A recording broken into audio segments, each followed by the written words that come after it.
সকল ভক্ত চরণে বারংবার ভূ ভূ দণ্ডবত প্রণতি।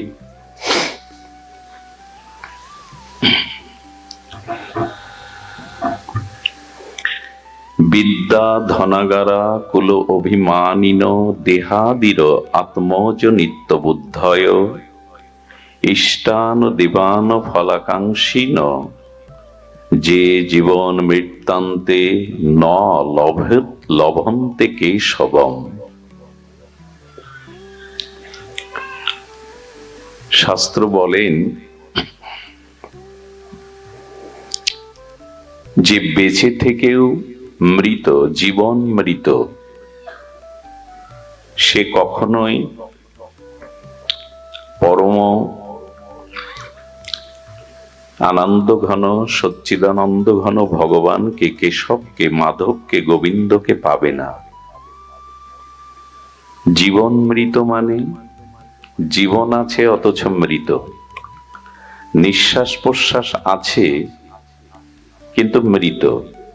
কারা তারা?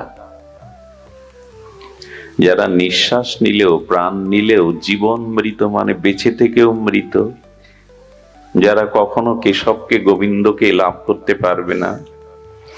বললেন বিদ্যা ধনাগার কুল অভিমানিন, যাদের বিদ্যার অহংকার আছে, ধনের গর্ব আছে এবং কুলের অভিমান আছে, এই ধন, কুল, বিদ্যার গর্ব, অভিমান যাদের আছে, এরা কখনোই ভগবানকে লাভ করতে পারবে না। দেখুন, কাম, ক্রোধ, লোভ এগুলি কিছুটা হলেও ত্যাগ করা যায়, কিন্তু গর্ব বা অহংকার, অনেকেই কাম, ক্রোধ, লোভ সীমিত করেন, নিয়ন্ত্রণও করেন, কিন্তু গর্ব বা অভিমান এটি নিয়ন্ত্রণ করা খুব সহজ। যেমন ব্রজের গোপীগণ, তারা কুলধর্ম, বেদধর্ম, দেহধর্ম, কাম, ক্রোধের অনেক ঊর্ধ্বে, তারা সর্বস্ব ত্যাগ করে রাস রজনীতে মহারাসে গেল কিনা? কিন্তু মহারাসে সব ত্যাগ করে গেলেও তাদের সৌভাগ্যের অভিমান এলো, গোবিন্দের সঙ্গে তার কণ্ঠলগ্না হয়ে তার হাতে হাত দিয়ে আমরা নৃত্য করার ভাগ্য পেয়েছি। এই যে সৌভাগ্যের গর্ব যে এলো, রাসমঞ্চ থেকে কৃষ্ণ কি হলেন? অন্তর্ধান হলেন।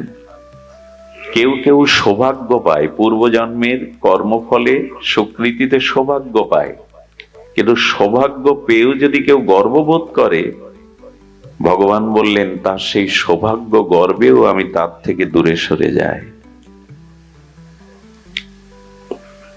এই জন্য গর্ব, অহংকার, যাদের ধনের গর্ব, বিদ্যার গর্ব, কুলের গর্ব আছে, গোবিন্দ বললেন, আর এই দেহকে যারা আমি বুদ্ধি করে, এই দেহ আমি, আত্মার অনুসন্ধান করে না, যারা, এখানে শব্দটা দিয়েছে দেহাদির আত্মজ বুদ্ধয়, দেহকেই যারা আমি মনে করে, দেহের সুখকে সুখ মনে করে, দেহের দুঃখকে দুঃখ বোধ করে, দেহেতে যাদের আত্মবুদ্ধি মানে আমি এই দেহ, এই আত্মবুদ্ধ যারা, নিত্যবুদ্ধি যারা, এবং তারা যে পূজা পার্বণ ধর্মকর্ম করে না তা না, যাদের বিদ্যার গর্ব আছে, ধনের গর্ব আছে, কুলের গর্ব আছে, তারাও পূজা অর্চনা করে, তারাও উপাসনা করে। কিন্তু উপাসনাটা করে কেন জানেন? নিজের কামনা, বাসনা, ভোগ বাড়াবার নিমিত্তে, আরো যেন ধনী হই, আরো যেন সম্মানের অধিকারী হই, আরো যাতে পদ প্রতিষ্ঠা পেতে পারি। এই জন্য বলছেন ইষ্টান দেবান ফলাকাঙ্ক্ষীন, তারা ইষ্টদেবের আরাধনা করে কিন্তু নিজের কামনা পূরণের জন্যই করে। এরা ভগবানকে পায় না, এরা প্রেম ভক্তি প্রাপ্ত হতে পারে না, এবং এরা জীবন মৃত। এই জন্য আমরা সর্বদা তো এই প্রার্থনা শিখেছি, আমাদের মধ্যে এই প্রার্থনার মন্ত্র ধ্বনি হয়, ধনং দেহি, যশং দেহি, এই তো পুত্রং দেহি। এই যে বাসনা পূরণ, এটি থাকলে গোবিন্দ প্রেম আসে না। যদি নিজের ভোগবাসনা থাকে তো তাতে প্রেম ভক্তি অন্তরায় হয়ে যায়। ভগবান এগুলি সামনে দিয়ে দেখেন। শিশু অবুঝ, সে মায়ের কোল ছাড়া থাকতে চায় না বলে, কিন্তু মায়ের তো সংসারের কাজ আছে। শিশুকে ভোলাবার জন্য মা শিশুর সামনে অনেক খেলনা মিষ্টান্ন দিয়ে দেখে, এগুলি পেয়ে সে আমাকে ভুলে থাকে কিনা। মায়ের তো সংসারের অন্য কর্ম আছে।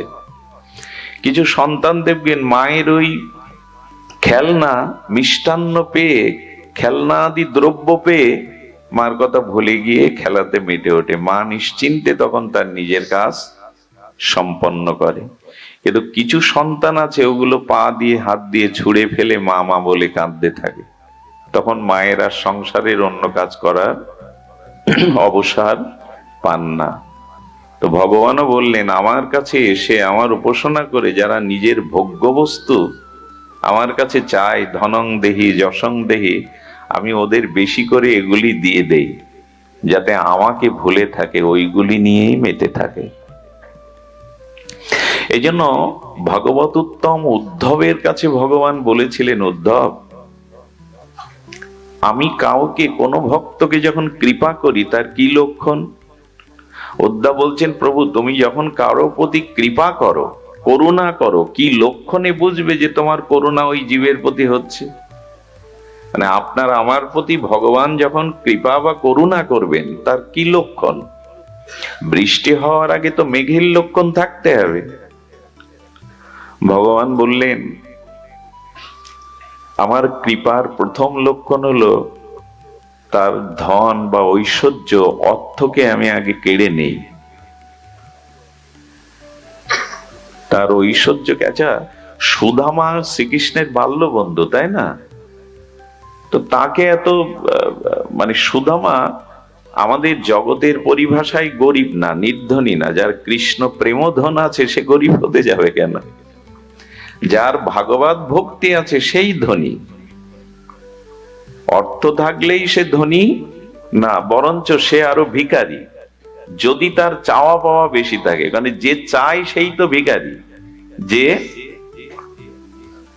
তো অধিক অর্থ থেকেও যার আরো 10 বিঘা নিতে হবে, আরো 10 তলা দিতে হবে, এই চাওয়াগুলো থেকে যায়, তো যে চাই সেই তো ভিখারি। তো ভগবান বলছেন, কৃষ্ণ প্রেমে ধনী যিনি, ইনি ভিখারি নন। এই জন্য সুদামাকে কেউ গরিব বলবেন না। অথচ ছেঁড়া কাপড়, 2-4 দিনে গৃহে কোনো হাড়ি জ্বলে না, 20 বছরে নিজের স্ত্রীকে সুদামা একটা ভালো কাপড় কিনে দেয়নি, বলে তাকে গরিব বলবো না? বলো না, উনি কৃষ্ণ ধনে ধনী।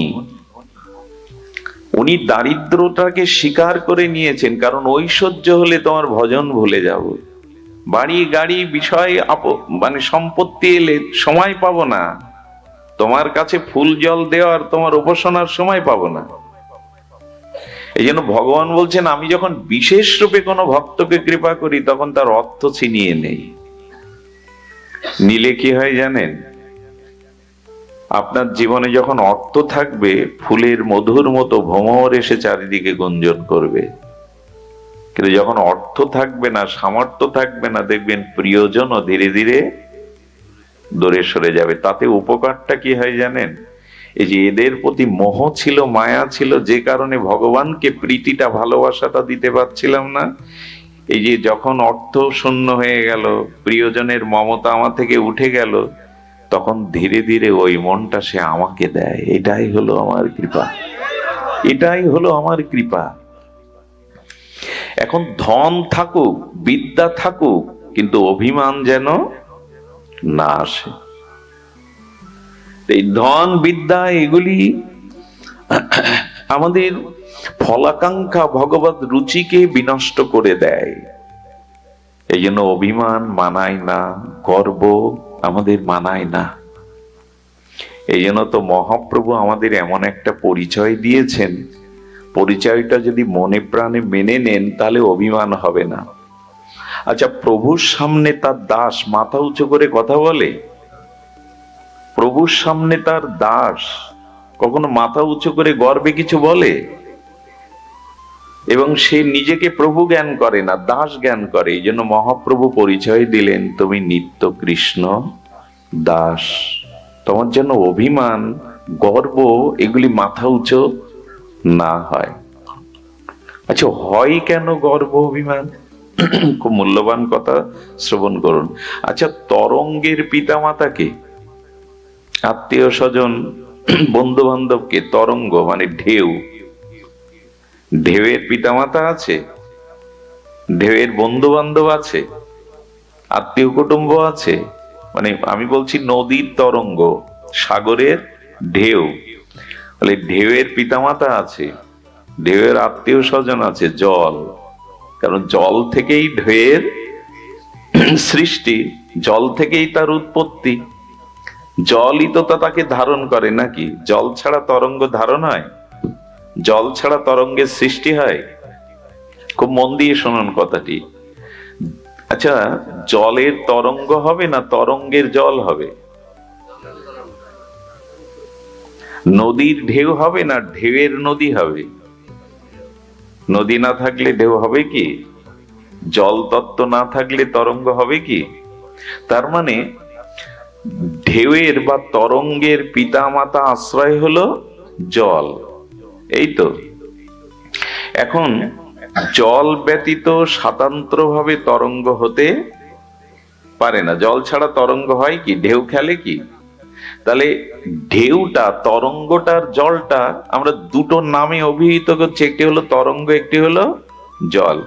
দুটো নামে অভিহিত করলেও, বস্তুকে দুরকম দেখালেও, আসলে তরঙ্গ জল ছাড়া কি অন্য কিছু? শব্দ তো দুটো, একটা জল, একটা তরঙ্গ, একটা নদী, একটা ঢেউ, এই তো। তো শব্দ দুটো প্রয়োগ করছি। তরঙ্গ এবং জল দুই রকম দেখতে। তরঙ্গ ভালো লাগে, নিস্তরঙ্গ সমুদ্র ভালো লাগে না। তরঙ্গায়িত উত্তাল তরঙ্গ সমুদ্রকে ভালো লাগে। দেখছি দু রকম, কিন্তু তরঙ্গের আলাদা কোনো অস্তিত্ব নেই জল ব্যতীত। জলই একটি বিকার হয়ে তরঙ্গায়িত হয়, ঢেউ হয়। এখন যদি ঢেউকেও মানেন, জলকে ভুলে গিয়ে ঢেউয়ের অস্তিত্ব থাকবে? তেমনি খুব ভালো করে কথাটি স্মরণ যেন করি, ভগবান ছাড়া আমাদেরও কোনো অস্তিত্ব নেই, আমাদের সবকিছু ভগবান। জল ছাড়া যেমন তরঙ্গ নেই, তরঙ্গ ওঠে না, ভগবান ছাড়া আমাদের কোনো কিছু অস্তিত্বই টিকতে পারে না। আমাদের পিতা মাতা ধাতা বিধাতা কর্তা সবকিছুই ভগবান। বলে তোমার অভিমানটা কোথায়? তরঙ্গ কি অভিমান করতে পারে জল ছাড়া? তরঙ্গের অভিমান মানায় জল ছাড়া? তা আমাদের কিসের অভিমান? ভগবান সমস্ত কিছুর মূল, গতির ভর্তা, প্রভু সাক্ষী, নিবাস সারানাং শ্রুহৃদ, প্রভাব প্রলয়ং স্থানাং নিধানানাম বীজমাব্যয়াম। ভাগবতে বলেছে সঞ্চিদানন্দ রূপায় বিশ্বোৎপত্তাদি হেতবে তাপত্রায় বিনাশায় শ্রীকৃষ্ণং বয়ং নমঃ। ভগবান সচ্চিদানন্দ রূপ কি করছেন? বিশ্ব উৎপত্তাদি হেতবে, এই অনন্ত বিশ্বের সৃষ্টি স্থিতি প্রলয়ের উৎপত্তির কারণ হলেন ভগবান। যা কিছু বিশ্ব চরাচর, অনন্ত বিশ্ব ব্রহ্মাণ্ডের নিশ্চয়, সবকিছুর গতি, প্রকৃতি, ধাতা বিধাতা, সাক্ষী, আশ্রয় সুহৃদ ভগবান। এখানে তরঙ্গের অভিমান কোথায় জল ছাড়া? আমরাও ভুল করে বসি, আমি, আমার। জল ছাড়া তরঙ্গের স্বতন্ত্র পরিচয় নেই, তেমন ভগবান ব্যতীত আমাদের কোনো অভিমান অহংকার থাকতে পারে না, কিন্তু করে বসে আমি, আমার। দেখুন, বাহ্যিক, এই জন্য শাস্ত্রে বলছেন, আচ্ছা মাটির ঘট, মাটির প্রদীপ, মাটির সরা, এক একটা নাম আছে না? মাটির প্রদীপ, মাটির সরা, মাটির ধুনুচি, সবকিছু আসলে আলাদা আলাদা নাম হলে ওর অস্তিত্ব কি দিয়ে তৈরি করা? ওতে তো মাটি, মাটির একটা অবস্থানকে আমি সরা বলছি। হ্যাঁ, আমি প্রদীপ বলছি, মূলত তাতে কি মাটি। দেখুন এই সৃষ্টি বিভিন্ন রূপ দেখছি আমরা, অনন্ত কোটি জীব, অনন্ত কোটি প্রকৃতি সব দেখছি, কিন্তু মূলে হলো ওই যে মাটির মৃত্তিকার ঘট, মৃত্তিকার সরা, মৃত্তিকার প্রদীপ, মূলত ওতে মাটি। আলাদা রূপ দেখছি, আলাদা আলাদা ক্রিয়া দেখছি, কিন্তু মূলত সৃষ্টি হলো মাটি। তেমন এই অনন্ত পৃথিবীতে অনন্ত রকমের জীব প্রকৃতি দেখছি, কিন্তু মূল হলেন ভগবান। আচ্ছা, আপনি যে গলায় চেন পরেছেন, গলার হার সোনার, কঙ্কন বা কানের দুল, এগুলো আলাদা আলাদা ডিজাইন না? হাতের একরকম, গলার একরকম, কর্ণের দুল এক এক ডিজাইনের, এক একটা নাম। মূলত ওতে কি সোনা বলছি না তো, নেকলেস বলছি, কঙ্কন বলছি, দুল বলছি, মূলত সোনা ছাড়া কি অন্য কিছু বোঝা যায়? মা, ঘুম যেন না আসে, ভালো করে শোনো। এইটা না জানলে অভিমান যাবে না, আমার আমার যাবে না, আমিত্ব যাবে না।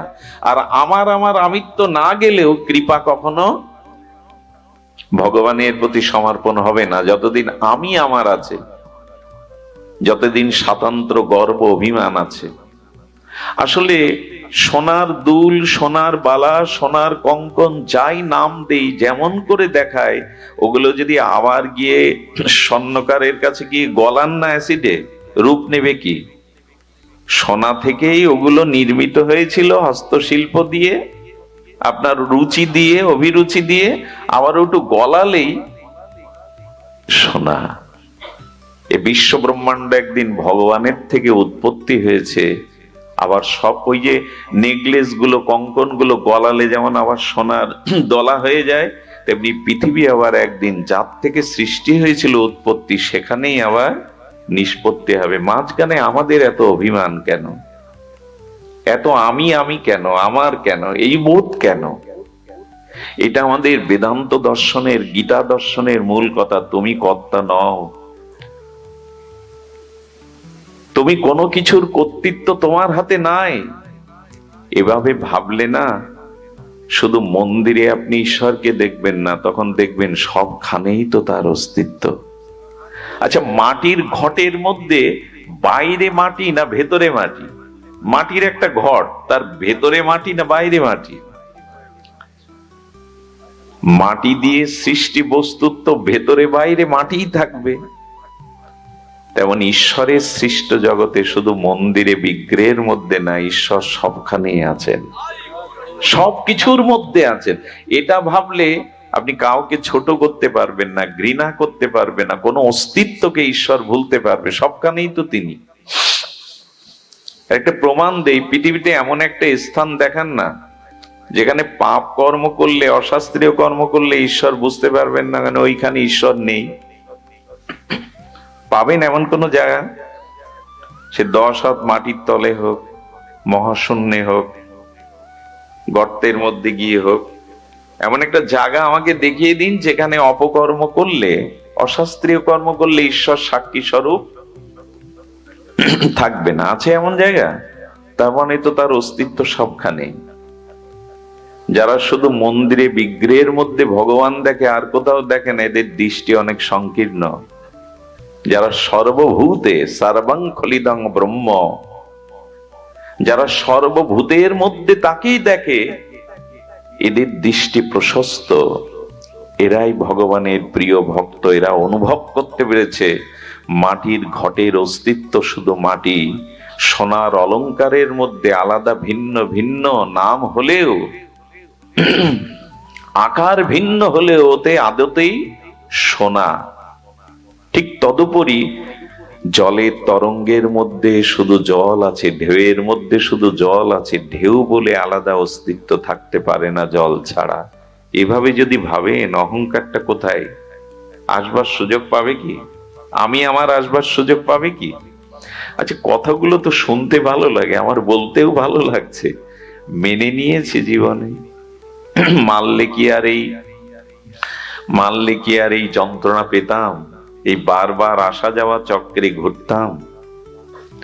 মুক্ত হতে গেলে, এই যে জন্ম মৃত্যু কর্মফল থেকে মুক্ত হতে গেলে এগুলো শুধু শুনে আমাদের সমস্যা কি জানেন? আচ্ছা, এই মালাটা আমি হাতে নিয়েছি, এই পুরো লাইট গুলো আলোগুলো বন্ধ করে দিয়েছি, দিয়ে বলছি আমার হাতে কি আছে আপনারা বলুন। আপনি খুব নিকটে বসেছেন তো, আমার হাতে কি আছে তখন বলতে পারবেন? গাঢ় অন্ধকারে। তার মানে আমার হাতে মালা আছে, আপনিও আমার কাছে আছেন, অথচ আমার হাতে কি আছে অন্ধকারে আপনি বলতে পারবেন না। আলো না জ্বললে বলতে পারবেন না আমার হাতে। তেমনি এই যে কথাগুলো বলছি, ঈশ্বর সবখানে আছে, ঈশ্বর ছাড়া কোনো অস্তিত্ব নেই, এটা শুধু মুখে বললে বা শুনলে হবে না। মুখে তো বলছে আমার হাতে কি আছে আপনারা দেখুন, সব আলো বন্ধ, আর আগে থেকে মালাটা আমি আপনাদের দেখাইনি। এখন পুরো আলো বন্ধ করে বলছে আমার হাতে কি আছে বলুন। আপনি সামনে আছেন, বলতে পারবেন? কেন পারবেন না? কারণ কি? কারণ অন্ধকার তো। তেমন ঈশ্বর সবখানে আছেন, ঈশ্বর আমার মধ্যে আছেন। দাদা বসুন। সবখানে আছেন, আমার মধ্যে আছেন, ঈশ্বরের অস্তিত্ব ছাড়া কোনো অস্তিত্ব নেই, এসব শুনছি, বলছি, ভালোও লাগছে শুনতে, অথচ উপলব্ধি করতে অনুভূতি আসছে না, কারণ আলো জ্বলেনি। কথাটা দুইবার বলতে ইচ্ছা করছে যাতে কথাটা আমাদের হৃদয়ে যায়। ঈশ্বর আছেন, আমার হৃদয়ে আছেন, সবখানে আছেন, সবার মধ্যে আছেন, তার অস্তিত্ব ছাড়া কিছু অস্তিত্ববান হতে পারে না। এসব কথা শুনছি কতদিন ধরে, কিন্তু আলো জ্বলেনি, যে কারণে কথার উপলব্ধি আসেনি। বোঝা যাচ্ছে মা? শোনাতে বলাতে কিছু হবে না, উপলব্ধিতে হবে।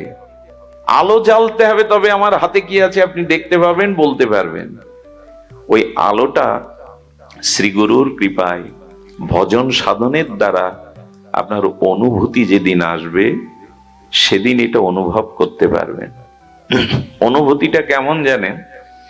চোর তার ছেলেকে গুরু আশ্রমে পাঠিয়েছে বিদ্যা শিক্ষার জন্য।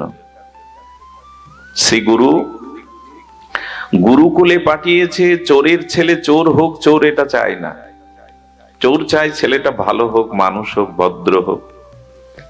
ছেলে বাড়ি এসেছে, আবার গুরুকুলে ফিরে যাবে, গুরুদেবের জন্য কি নিয়ে যাবে, তো নারিকেল চুরি করতে উঠেছে গাছে।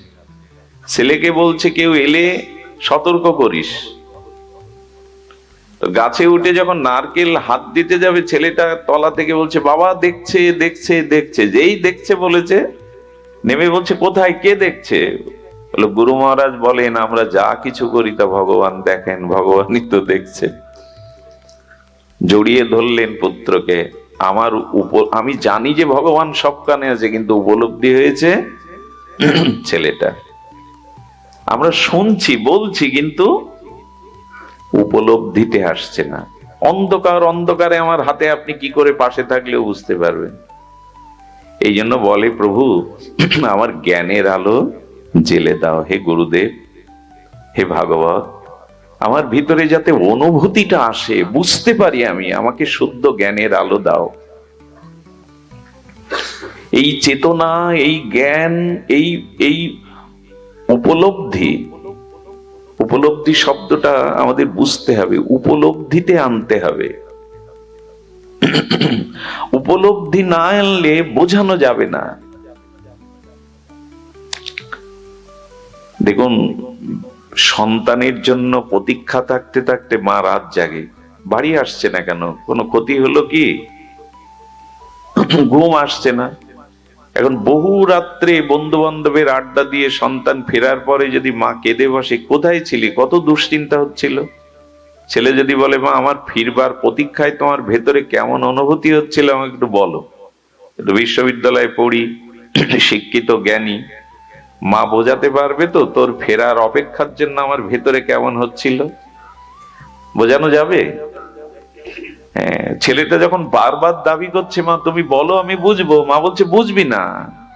বলে মা কোনো কালেই বুঝবো না। বলে বুঝবি যেদিন তুই আমার ভূমিকায় দাঁড়াবি, তুই কারো সন্তানের পিতা হবি, সন্তান ঘরে ফিরতে অপেক্ষা করলে তখন আমার অনুভূতিটা তোর হৃদয়ে বাজবে। ভাষা দিয়ে বোঝানো তেমনি ভজন সাধন উপলব্ধি এ শুধু বলে কয়ে বোঝানো যায় না। এটা শ্রীগুরু কৃপায়, ভাগবতের কৃপায় যেদিন অনুভূতি হবে, সেই অনুভূতিতে বুঝতে পারবেন আপনি এখানে আসতে হয় কেন, সঙ্গ করতে হয় কেন, হরিকথা উপলব্ধি যাতে হয়, জ্ঞানের আলোটা যাতে, দিব্য জ্ঞান যাতে হৃদয়ে প্রকাশ হয়। এজন্য আমাদের উপলব্ধিতে আসতে হবে। উপলব্ধি, শুনুন, সুন্দর কথা বললে সবার ভালো লাগে, কিছু অপরাধ নেবেন না। মায়েদের বিশেষ করে যদি বলেন মা তোমাকে খুব সুন্দর দেখাচ্ছে, এই একটা কথাই যথেষ্ট। মায়েদের যদি খুশি করতে চান, মায়েদের একটু প্রসন্ন করতে চান, মা তোমাকে খুব লক্ষ্মীর মতো দেখাচ্ছে, ব্যাস। শুনতে ভালো লাগে, সুন্দর হওয়াটা উপলব্ধির বিষয়। আরে কোনো 70 বছরের বুড়োকে যদি বলেন আপনার বয়স ঠিক মনে হয় না, ওটাকে 50-এর মতোই লাগছে, তার ভালো লাগবে, ভেতরে ভালো লাগবে, বাইরে স্বীকার না করলেও ভেতরে ভালো লাগে। প্রশংসা কথা, মিষ্টি কথা, এসব তত্ত্ব কথা ভালো লাগে, ভালো লাগাটা যথেষ্ট না, উপলব্ধি আসতে হবে। উপলব্ধিটা অল্প কথায় হয়ে যায়। মনে আছে তো সেই লালা বাবু জগৎ ছিটের কীর্তন টীর্তন তো আপনারা শোনেন। একটা শব্দ কানে গিয়েছিল, বেলা গেল বাসনায় আগুন দেবে না। উনি মানে বাবা বাসনা পোড়ায়, ছাইটাই কি তৈরি করে, ছোট বালিকাটি, কন্যাটি বলছে বাবা বেলা তো গেল বাসনায় আগুন দেবে না। কথাটা লেগে গেল, আমারও তো আয়ু সূর্য ডুবে গেল, আমারও তো আয়ু গেল, আমি এখনো বাসনার ঘরে তো আগুন দিলাম না। এক কথায় হয়ে গেল। উপলব্ধিটা হলো ওই রকম, একটা কথায় আপনার জীবনে মর্মার্থ এনে দিতে পারে। এই জন্য নিবেদন করব, হরি কথা শুধু কথা নয়, যেন উপলব্ধিতে আসে। যারা দেরি করে এসেছেন তারা হয়তো কথার সূত্রটা শুনতে পাননি, তবু বলবো, মৃত্তিকার ঘটের মধ্যেই শুধু মাটি, সোনার নানাবিধ অলংকারের মধ্যেই যেমন সোনা, তরঙ্গ অর্থাৎ জলের ঢেউয়ের মধ্যে যেমন শুধু জল, তরঙ্গ বলে আলাদা কিছু নাই, দেখালেও ওটা জল, তেমনি বিশ্বের সকল কিছুর অস্তিত্বের মূলে ভগবান। আমি বা আমার বলে এখানে কোনো কিছুর অস্তিত্ব, এটাই উপলব্ধিতে যেন আসে। মা তোমাকে লক্ষ্মীর মতো দেখাচ্ছে, ভালো লাগলে হবে না। বাবা আপনার বয়স তো 70 না 50-এর মতো দেখাচ্ছে, আপনি সহজে বিদ্ধ হবেন না। কথাগুলো ভালো লাগা এক জিনিস, উপলব্ধি আর এক জিনিস, যেন উপলব্ধিতে আসে আমার অস্তিত্ব। উপলব্ধি মানে কি জানেন, জগতের সম্বন্ধটা তো অনেক, আমাদের ব্যবহারিক জগতে, সাংসারিক জগতে আমাদের সম্বন্ধ অনেক, সম্বন্ধ আমাদের কম নয়, কিন্তু মূল সম্বন্ধটাই তো হারিয়ে বসেছি। এই ভাগবতের সাথে আপনাদের এত সম্বন্ধ কেন? কালকের বলা একটু প্রবচনের কথা তুলে ধরি, কি অত অংশ ভালো লাগছে, কথাটি উপলব্ধিতে আসছে, তার কিছুটা আপনাদের ভেট বা উপহারের জন্য দেই। আচ্ছা, ভালো করে কথাটি ধ্যান দিয়ে শুনবেন। এই যে ভাগবত কথা, হরি কথা, এর সাথে কি সম্পর্ক? বলো, রোগের সাথে যেমন ঔষধের সম্পর্ক, হরি কথার সাথে আপনাদের সম্পর্ক হলে এতে ভবরোগ সারে, এতে কামক্র রোগ সেরে যায়। ঔষধ ছাড়া রোগ, সম্পর্ক করতে হবে তো। আচ্ছা, ঔষধ হাতে নিয়েছেন, দেখছেন, ঔষধের নাম পড়ছেন, রোগ যাবে? যাবে কি? সম্বন্ধটা তো হতে হবে। ঔষধটা তো পাকস্থলিতে, ঔষধের সাথে রোগীর ওতপ্রোত সম্বন্ধ হলেই রোগ নিরাময়, যথার্থ ঔষধ হলে। হরি কথা যদি শুধু বাইরে বাইরে না নিয়ে ভেতরে নিতে পারেন, তখন রোগের সাথে ঔষধের যে সম্পর্ক রোগ নিরাময়ের, তেমনি হরিকথার সাথে সম্পর্ক যদি হৃদয়ের হয়, এখানে ভবরোগ ও মুক্তি পেয়ে যাবে। তবে ঔষধ আর রোগীর মধ্যে আর একজনকে থাকতে হয়। কি থাকতে হয়? ডাক্তার এমনি এমনি ওষুধ খেলে কিন্তু, তার মানে এই তিনে এক, একে তিন। ডাক্তার থাকতে হবে, রোগী থাকতে হবে, ঔষধ থাকতে হবে। ঠিক ভাগবত ভজন সাধনও আমরা রোগী, ভবরোগের রোগী, অনেক জন্মের কামনা বাসনা দুর্বাসনার রোগী আমরা। এটাকে ভবরোগ বলে, ভবব্যাধি বলে। এই তো বারবার এই জগতে জন্ম মৃত্যু আসা যাওয়া ভবব্যাধি। এখন এর ঔষধও আছে, হরিনাম হরি কথা ভগবত ভজন। ডাক্তার হলো শ্রী গুরু বৈষ্ণব ভক্তজন, দিনের সাথে সমন্বয় থাকতে হবে, তবেই রোগ যাবে। হয়েছে কি সম্বন্ধ? আচ্ছা, এবার আরেকটা প্রশ্ন করি, জিজ্ঞাসা করি, ক্ষুধার সাথে খাদ্যের কি সম্পর্ক? ক্ষুধার সাথে খাদ্যের কি সম্পর্ক? আচ্ছা, ক্ষুধা যদি ঈশ্বর না দিতেন আমাদের, খাদ্যের সন্ধান কেউ করত? ক্ষুধাই নেই তো খাদ্যের সন্ধান কেন? তার মানে ক্ষুধার সাথেই খাদ্যের সম্পর্ক। ক্ষুধা আছে বলেই খাদ্যের প্রয়োজন, এই তো। কারণ ক্ষুধা নিবৃত্তি করে খাদ্যই, খাদ্য দ্বারা ক্ষুধাটা নিবৃত্তি হয়। তাহলে আমরা জানলাম, এগুলো খুব ভালো জানি আমরা। আচ্ছা, খাদ্যের সাথে ক্ষুধার সম্বন্ধটা কেউ জোর করে করিয়েছে আপনার? গা ধাক্কা দিয়ে, ঠেলে ঠুলে, প্রেরণা দিয়ে, আপনাকে খুব প্রশংসা করে করে প্রেরণা দিয়ে ঠেলে ঠুলে জোর করে করিয়েছে? ক্ষুধা লাগলে কেউ জোর করে খাদ্যের সাথে সম্বন্ধ করায়? এটা ভালো বুঝি, ওখানে জোর খাটাতে হয় না, উপদেশ লাগে না। ক্ষুধা লাগলেই খাদ্যের অনুসন্ধান করে। আমি বলি কি, ক্ষুধা দুই প্রকারের। একটা যেমন দেহের ক্ষুধা, অন্ন জল সবজি প্রসাদ, আমাদের আত্মারও একটা ক্ষুধা আছে। ওইখানে কেন এত জোর করতে হয়? আমাদের আত্মার একটা ক্ষুধা আছে, তবে সেটা সবজি অন্ন জল না। আত্মা চাই ভগবানের নাম, হরি কথা, ভগবানের ভজন। এইখানে কেউ কিন্তু এই জন্য আসেননি আমাকে বসিয়ে বেশ পেট পুরে খেতে দেবে। এখানে এসেছেন আত্মার ক্ষুধা। আত্মার যে ক্ষুধা, হরি কথা হরি নাম, এটি আস্বাদনের জন্য। এত টাকা ব্যয় করে, শ্রম করে, এত পথ ক্লান্ত হয়ে কেন এসেছেন? সবার গৃহেই তো ভগবান দুমুঠো অন্নের সংস্থান করেছেন। এখানে মনের ক্ষুধা, আত্মার ক্ষুধার জন্য এসেছেন হরি কথার। এতে এত জোর করতে হয় কেন মানুষের? জগতের ক্ষুধার সাথে খাদ্যের সম্পর্কে কেউ প্রেরণা দেয়নি, জোর করেনি, উপদেশ দেয়নি, ওটা স্বাভাবিক। এখানে যদি বলা হয়, এখন হয়তো রাতের আহারটা করেননি, কিন্তু দুই বেলা তো আমরা প্রত্যেকেই আহার করেছি, সকালে বা এর মাঝেও বা কত আহার করে ফেলেছি, এটা ওটা টুকটাক। আহার করতে কারো বলে দিতে হয় না, প্রেরণা দিতে হয় না, অথচ আত্মার খাদ্য ভগবানের নাম, ভগবত উপাসনা, সেখানে কেন এত বলে কয়েও হচ্ছে না?